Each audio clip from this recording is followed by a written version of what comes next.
उत्तर प्रदेश के गाजियाबाद जनपद की मोदीनगर पुलिस ने 17 मार्च की रात हुई कथित बड़ी लूट का चौंकाने वाला खुलासा किया है।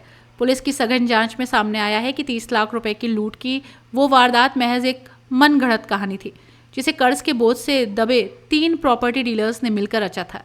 पुलिस ने इस मामले में त्वरित कार्रवाई करते हुए तीनों आरोपियों को गिरफ्तार कर उनके कब्जे से 19 लाख रुपए की नकदी बरामद कर ली है।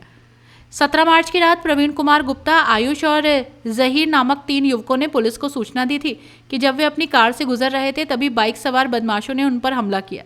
युवकों का आरोप था कि बदमाश कार में रखे 30 लाख रुपए से भरा थैला लूटकर फरार हो गए। इतनी बड़ी रकम की लूट की सूचना मिलते ही पुलिस महकमे में हड़कंप मच गया। आनन फानन में अज्ञात बदमाशों के खिलाफ मुकदमा दर्ज हुआ और नाकाबंदी शुरू कर दी गई। डीसीपी ग्रामीण सुरेंद्र नाथ तिवारी के निर्देशन में जब पुलिस ने मामले की गहराई से पड़ताल शुरू की तो पीड़ितों के बयानों में विरोधाभास आया। संदेह होने पर जब पुलिस ने तीनों युवकों से कड़ाई से पूछताछ की तो वो टूट गए और अपनी पूरी साजिश उगल दी। आरोपियों ने कबूल किया कि वे प्रॉपर्टी डीलिंग का काम करते हैं और हाल ही में हुई एक डील के तहत उन्हें दूसरी पार्टी को 20 लाख रुपए देने थे। भारी कर्ज के कारण उन्होंने योजना बनाई कि अगर वे लूट की झूठी कहानी गढ़ते हैं तो वे रकम खुद रख सकेंगे। पुलिस ने आरोपियों की निशानदेही पर 20 लाख रुपए में से 19 लाख रुपए बरामद कर लिए, जबकि शेष 1 लाख रुपए आरोपियों ने खर्च करने की बात स्वीकार की। डीसीपी ग्रामीण ने पुलिस टीम की सतर्कता की सराहना करते हुए कहा कि फर्जी सूचना देकर पुलिस के संसाधनों और समय को बर्बाद करने वालों के खिलाफ सख्त कार्रवाई की जा रही है। पुलिस ने तीनों आरोपियों के विरुद्ध धोखाधड़ी और पुलिस को गुमराह करने की धाराओं में मामला दर्ज किया है और जेल भेज दिया।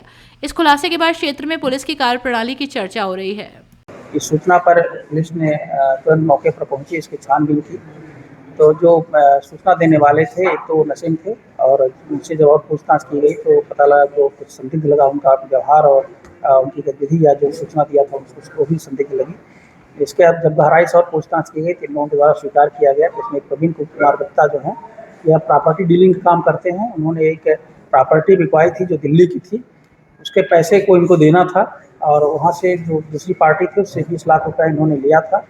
इनकी नीयत पैसा लेने के बाद ख़राब हो गई थी। इन्होंने प्लान किया था इस पैसे को हम लोग वापस बांट लेंगे और झूठ दिखा करके इस पैसे को हड़पने का इन लोगों की योजना थी, जिसके तहत ये लोग लोगों पर और प्रयास किया था। कि वहाँ पर ट्रैफिक ज़्यादा होने के कारण ये लोग इसमें सफल नहीं हुए थे। अंततः इनको जो भोजपुर और मोदीनगर का जो रास्ता है वो सुनसान मिला। वहाँ पर इन लोगों ने इस तरह प्लानिंग की। प्लानिंग के उपरांत सूचना दी और सूचना के बाद जब पुलिस गई तो जब इनसे पूछताछ की गई तो इन्होंने स्वीकार किया कि हम लोगों ने झूठी सूचना दी थी। जो पैसे थे उसमें से 20 लाख में से 19 लाख रुपए बरामद हो गए हैं। 1 लाख रुपए इनके द्वारा बताया गया कि कुछ हम लोगों ने बाजार या अन्य चीज़ों में खर्च कर दिया है। इस प्रकार से लगभग इनकी पूरे पैसों की रिकवरी हुई है। और गलत सूचना देने के लिए और जो उनके द्वारा फर्टिलाइजेशन किया गया इसके लिए उनके ऊपर हम लोग अभियोग पंजीकृत कर रहे हैं और उनको देख रहे हैं। सर, क्या पैसा इनकी कार में था या कैसे इन्होंने रखा हुआ था? नहीं, पैसा प्लानिंग के तहत ये पहले ही कहीं और रखाए थे, अब बाद में इन्होंने उस पैसों को बरामद कराया। सर, किसी तरह का आपराधिक इतिहास है इनका?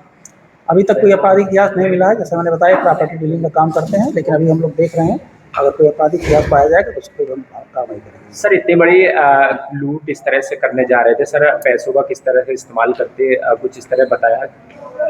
हाँ, पूछताछ में उन्होंने बताया कि उस पैसे को हम लोग जो हमारा इसमें काम ढीला चल रहा था या मंदा चल रहा था, हम लोग उसमें उसका प्रयोग करते और इस तीनों की प्लानिंग थी कि हम लोग उसको पैसे बांट लेंगे आपस में और उसको अपने धंधे लगाएंगे।